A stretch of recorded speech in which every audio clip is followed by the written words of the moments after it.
Deuxième café stratégique sur les plateaux des cafés stratégiques du Paris Défense Forum 2025 avec un thème d'actualité, 3 ans de guerre en Ukraine, origine et perspective. Le propos est ambitieux. À nos côtés, Dimitri Minix, bonjour. Bonjour. Vous êtes chercheur au Centre Russie de l'IFRI, et l'IFRI, c'est bien sûr l'Institut français de relations internationales. Alors, pour répondre à cette question un peu ambitieuse sur les origines de la guerre en Ukraine, peut-être qu'il faut essayer de se mettre dans la tête de Vladimir Poutine. C'est pas facile, c'est tentant, c'est pas facile, mais voilà, dans la tête de Vladimir Poutine, qu'est-ce qu'il veut lorsqu'il attaque l'Ukraine? Voilà. Première question un peu difficile, mais voilà. Déjà, merci beaucoup pour l'invitation. Je crois qu'il faut commencer par expliquer ce que veut Moscou depuis très longtemps en politique étrangère. Son premier objectif est de démanteler l'OTAN. Ça fait plus de 70 ans que ça dure. Démanteler l'OTAN, déconnecter les États-Unis et l'Europe, maîtriser l'espace post-soviétique là depuis 90-91 et bien sûr étendre l'influence de la Russie en Europe orientale où elle pense avoir des droits à régner. Et donc elle n'est pas sortie d'Yalta de ce point de vue. Donc quand on zoome sur l'Ukraine, il faut déjà avoir tout ça en tête. Pourquoi déclenche-t-il l'opération militaire spéciale? Poutine veut vassaliser l'Ukraine. Il veut soumettre Kiev. Il n'est pas allé en Ukraine pour 4 territoires et augmenter le PIB de la Russie. Ça n'est pas son sujet. Son sujet, c'est la soumission d'une nation insolente, selon lui, qui a voulu choisir un destin, et un destin occidental et démocratique, ce qui est doublement scandaleux aux yeux du Kremlin. Et c'est ça qu'il faut avoir en tête. L'opération militaire spéciale est un échec stratégique. Il faut le dire. C'est une opération qui a été pensée pour être une opération armée limitée, brève, et qui devait s'appuyer principalement sur une somme d'actions non militaires et militaires indirectes. Et en fait, l'opération armée aurait dû être le coup de boutoir armé final qui, de façon quasi évanescente, aurait dû provoquer l'effondrement de l'État et de l'armée ukrainien. Ça, c'est toute ma thèse et tout mon livre. Hein. Il faut se replonger dans la pensée et la culture stratégique russe pour comprendre cet échec qui a débouché sur une guerre imprévue dans sa forme, une guerre de haute intensité et longue. Oui, parce qu'au début, le 22 février 2022, le 23 février 2022, lorsque Vladimir Poutine lance ses troupes à l'assaut de l'Ukraine, il est persuadé qu'en 3 semaines, il sera à Kiev, 3 semaines au plus tard. Mais même moins. Ouais. Même moins. Il a sûrement pensé que ça durerait quelques jours. Ouais. Et donc, c'est ça effectivement le calcul. Mais c'est un calcul, c'est ce que je dis dans mon livre. Les élites russes ont non seulement surestimé les capacités de ce que j'ai appelé la théorisation du contournement de la lutte armée, hein, qu'ils ont théorisé pendant 30 ans. Ils ont révisé leur vision de la guerre, leur interprétation de la guerre.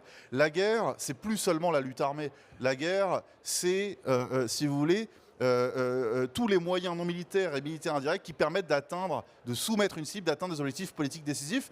Au fond, c'est réviser l'interprétation de l'essence de la guerre et non pas forcément de son contenu. Ouais. Il est admis depuis très longtemps en Russie et en Union soviétique que la guerre est un phénomène polymorphe avec des actions non militaires, etc.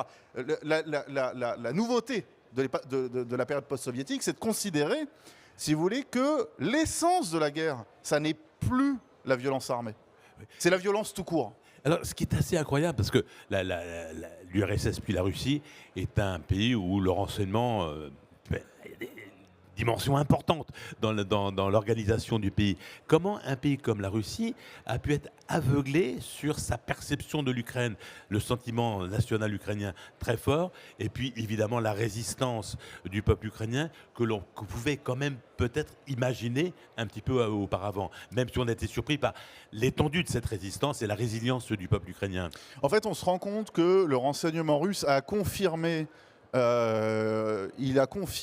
deux postures. À la fois la posture de l'état-major général qui a estimé, mu et comment dire, englué dans ce tropisme de la théorisation du contournement, qu'il pouvait soumettre l'Ukraine de cette manière, et en même temps par une volonté politique qui était celle du Kremlin de soumettre l'Ukraine. Donc le renseignement n'a fait que confirmer en fait des postures préétablies, mais attention, ça n'est pas nouveau en Russie.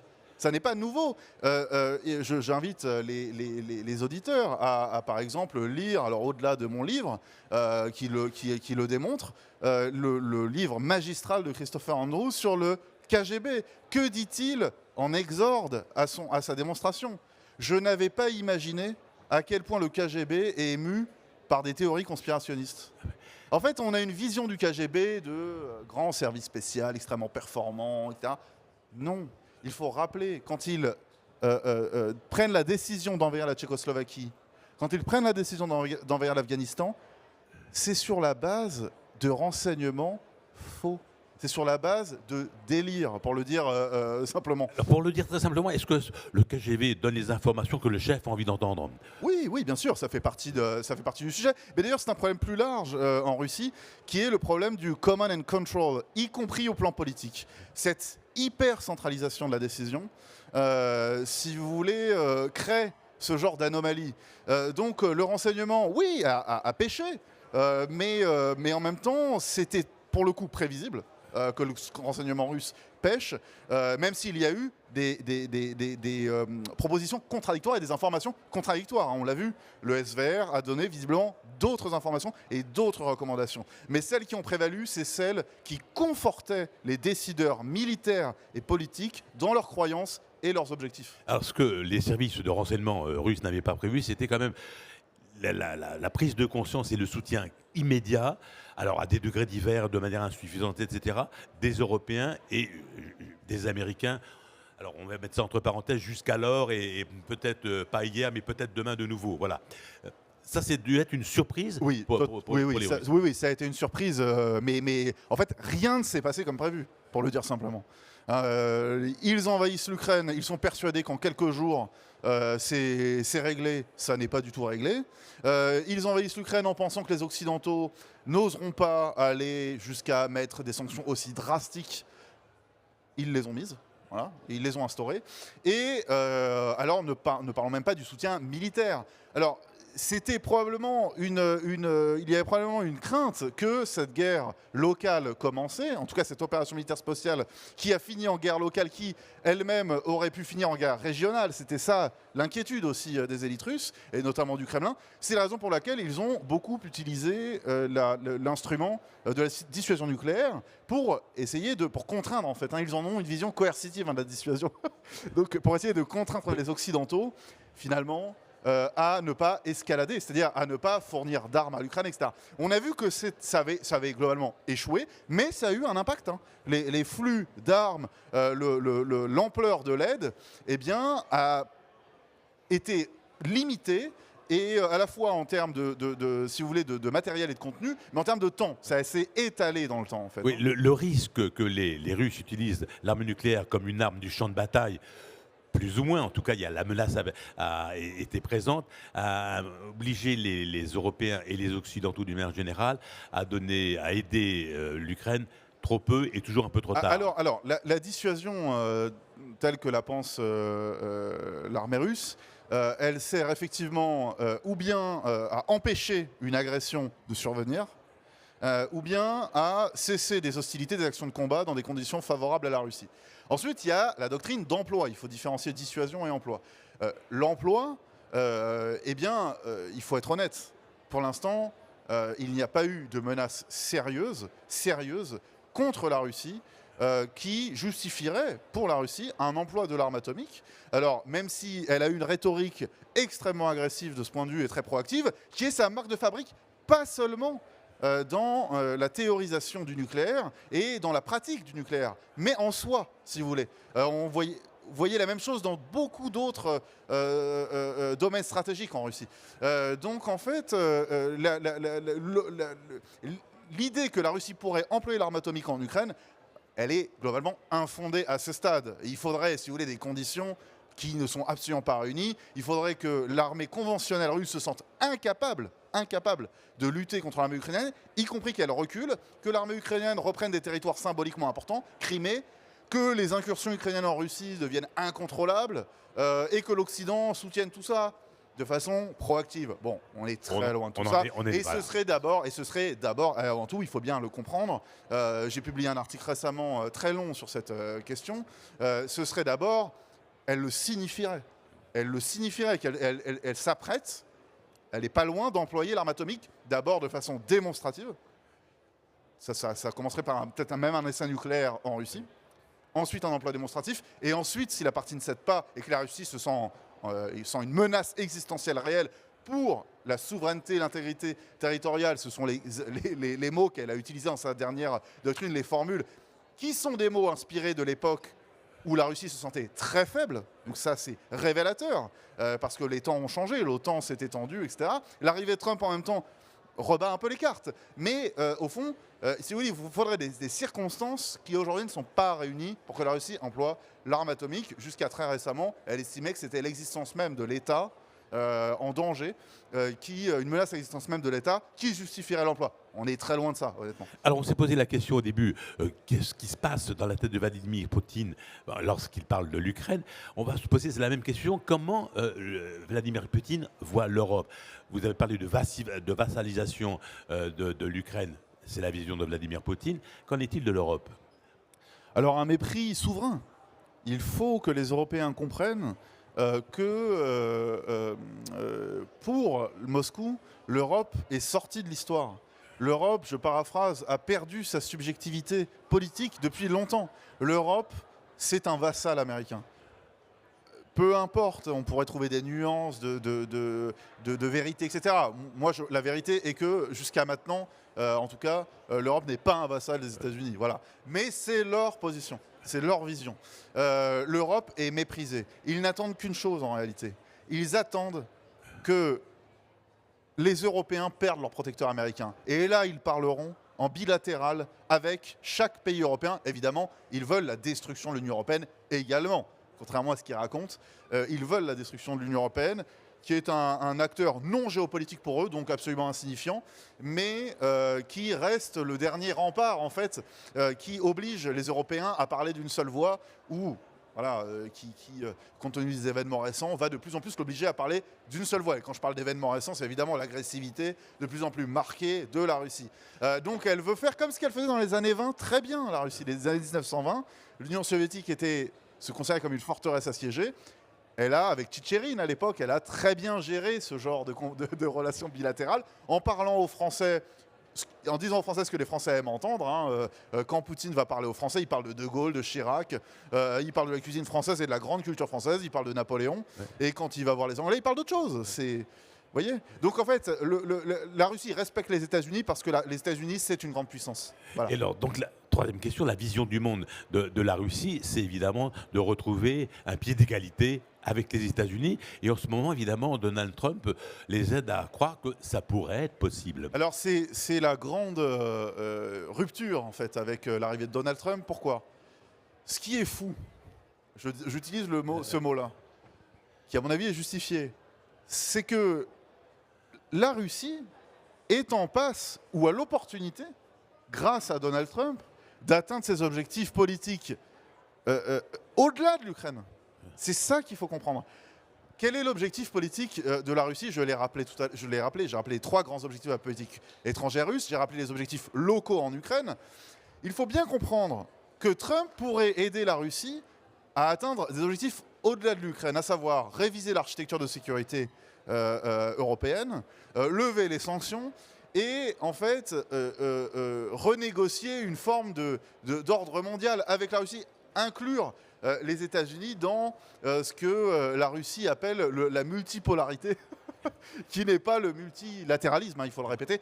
La multipolarité, c'est le tous contre tous. C'est ça que la Russie entend par multipolarité, c'est-à-dire le mépris des petits pays, le mépris du droit, etc. Et on voit bien que, si vous voulez, la grande opportunité se manifeste aussi parce qu'il y a une collusion idéologique entre la Russie et les États-Unis de Trump. Trump ne pense pas très différemment les relations internationales et on voit même que sur le plan politique, Trump est en train de mettre, ou essaye de mettre la société et la démocratie américaine au pas, sur le même plan, sur le même modèle, en partie, voilà, évidemment, sur un modèle similaire à celui de la Russie, pour créer une forme de plutocratie autoritaire et avec un mépris souverain du droit, et si vous voulez, de l'intégrité territoriale en soi. Il n'en a cure que l'Ukraine soit indépendante ou non, que l'Ukraine soit dirigée par des élites démocratiques ou non. Ça n'est pas son sujet à Trump. Le sujet de Trump, c'est que les Européens sont un adversaire et que l'Ukraine, il s'en sert comme un prétexte pour se faire sacrer faiseur de paix. Il s'est engagé à ça, il veut faire la paix. Et c'est la raison pour laquelle il part avec une main faible avec la Russie.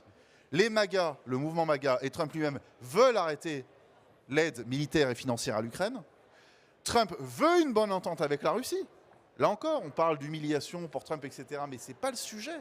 Pour Trump, l'humiliation, c'est de continuer à aider l'Ukraine dans une guerre qui ne voit pas beaucoup l'intérêt. Ouais, c'est pas sa C'est priorité. pas son affaire, il ne voit pas ce qu'il pourrait en tirer.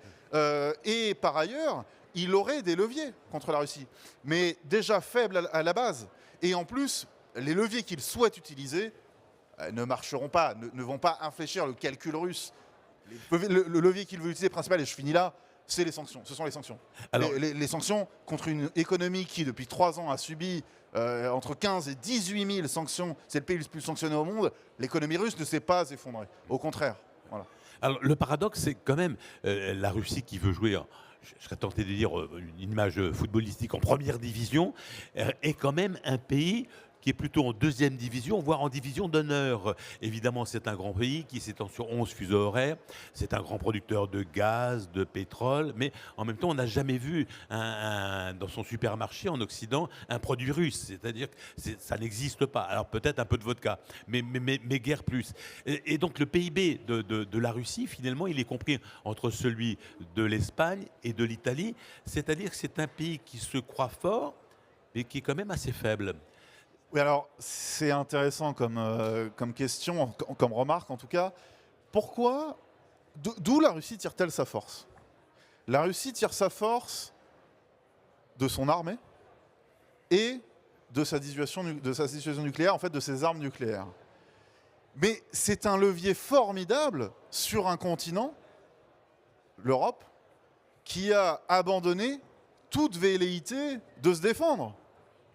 Et toute, si vous voulez, du point de vue russe, et ce n'est pas entièrement faux, toute volonté de s'assumer comme un acteur géopolitique, y compris dans le domaine militaire.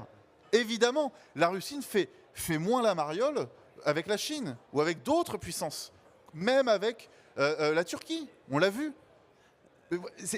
Les Européens ont renoncé en partie et pendant un temps. Heureusement, ce temps est en train d'être révolu. Il a fallu quand même certains coups de boutoir. Merci Donald Trump. Pardon ? Merci Donald Trump. Par effet de bord, oui. Ouais. Mais si vous voulez, c'est un levier formidable, cette posture russe, face effectivement à des gens qui ont renoncé à assurer leur propre sécurité. Poutine se voit effectivement il voit la Russie comme une grande puissance, qui est d'ailleurs peut-être une des croyances centrales des élites politico-militaires russes au pouvoir, les plus dommageables en fait,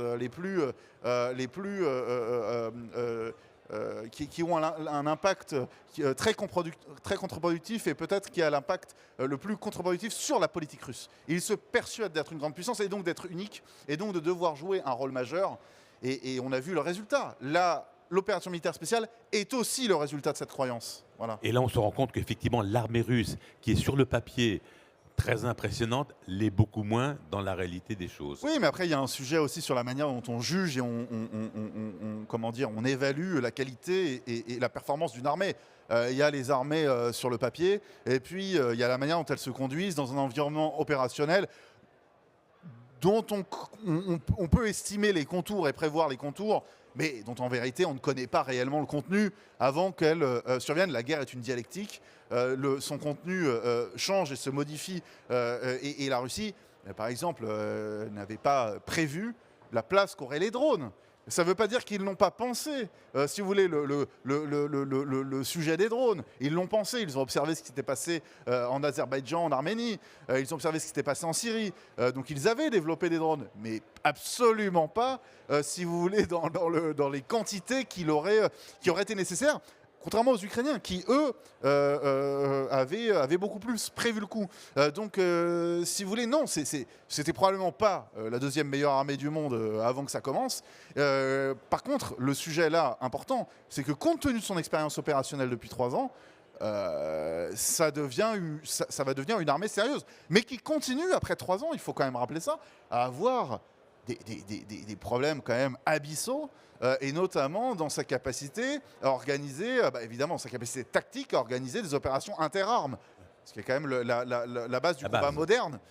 Mais pour l'instant, elle en est globalement incapable. Évidemment, je ne parle pas d'une échelle, je parle d'une échelle tactique. Donc une échelle tactique aujourd'hui, ça reste important. Elle en est pour l'instant, honnêtement, pas capable. Voilà. Si vous voulez, là, on en est à un stade où la Russie, qui comptait prendre Kiev en 3 jours, s'est félicitée il y a 1 an de prendre quelques maisons dans la banlieue d'Avdivka. Officiellement, Poutine à la télé qui s'en félicite. Vous voyez Le décalage. Le décalage est énorme. Alors, il y a un mot vassalisation que vous avez employé, Dimitri Minix, à savoir la vision de Poutine, c'est de vassaliser l'Ukraine, mais paradoxalement, la Russie est elle-même en voie de vassalisation à l'égard de la Chine, qui est évidemment un soutien, mais un soutien qui peut-être dans le long terme va lui coûter très cher. Alors oui, mais en fait, pour comprendre ça, il faut comprendre le poids de l'histoire en fait dans les cadres cognitifs des élites russes qui dirigent le pays.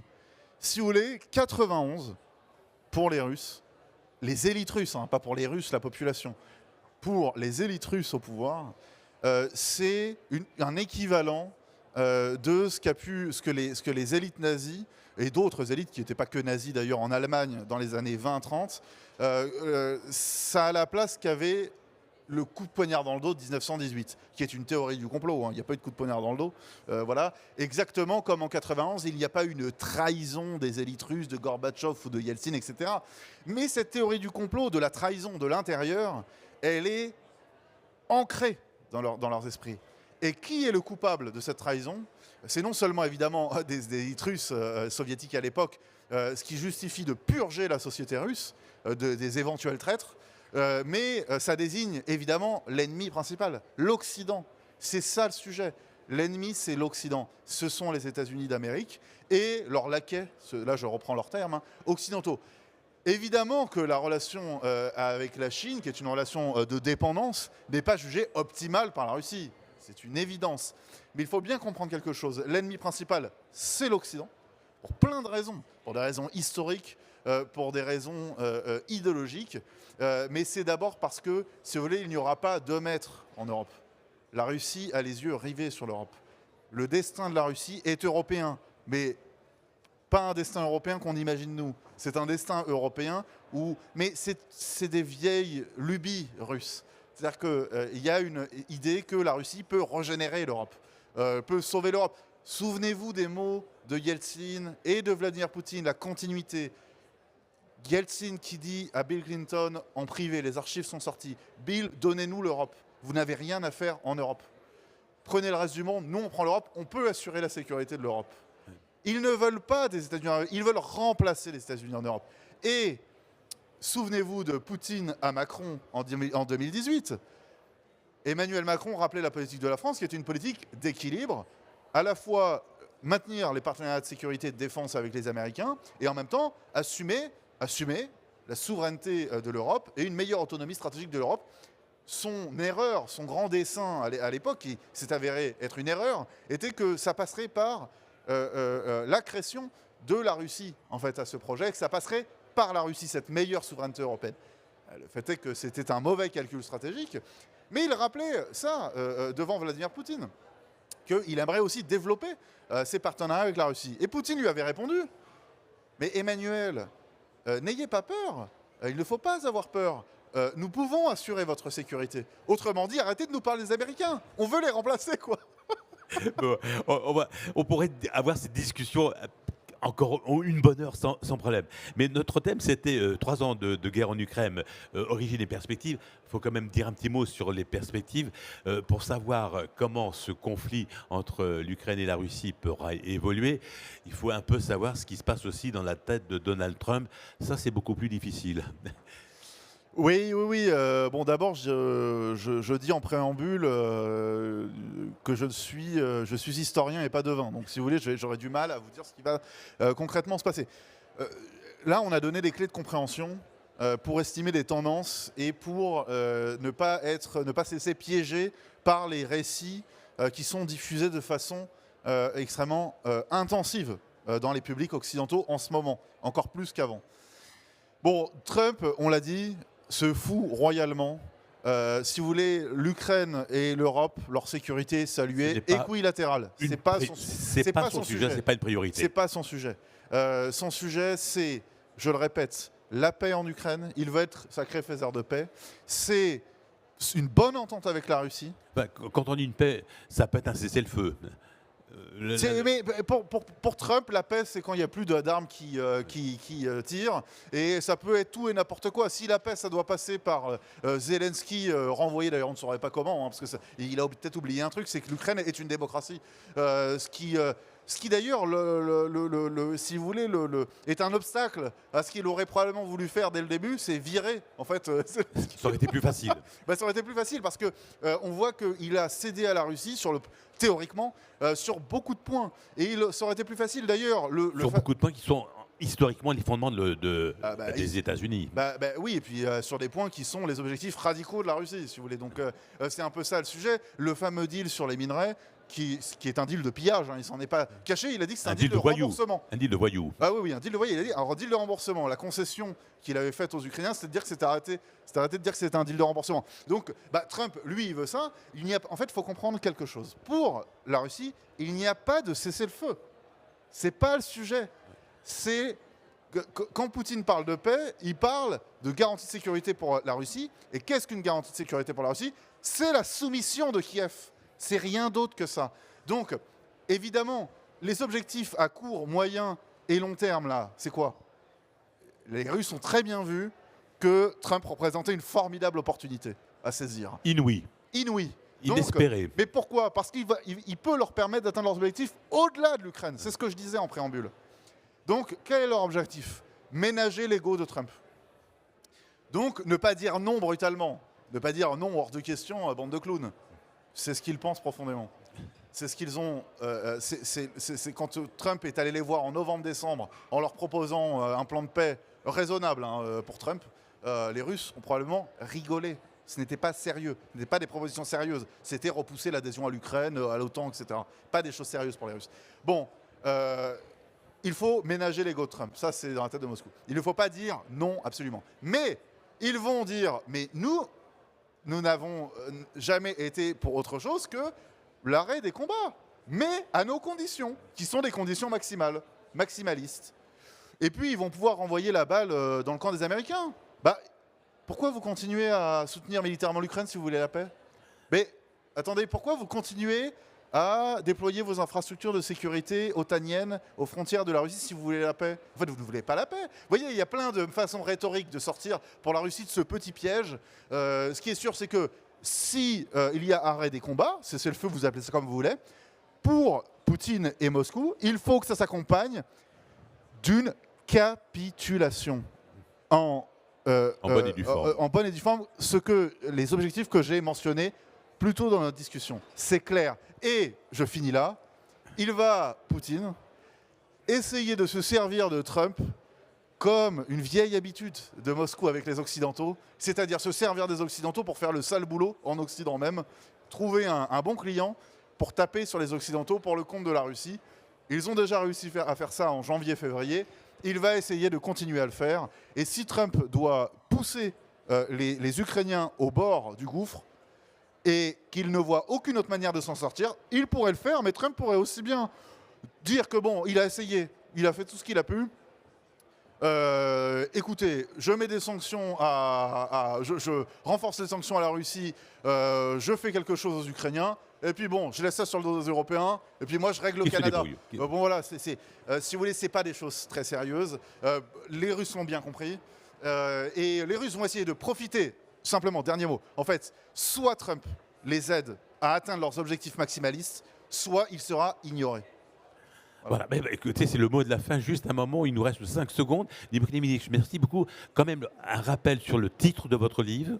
Oui, Pensée et culture stratégique russe, du contournement de la lutte armée à la guerre en Ukraine, publié en 2023, un titre issu de ma thèse qui a reçu le prix Albert Thibaudet 2023. Et merci à vous pour votre invitation. Et qui est évidemment un livre qui est disponible à la librairie du Paris des France. Je vais peut-être que dédicacer. vous allez dédicacer. Oui. Voilà. Bientôt, dans à quelle heure la dédicace?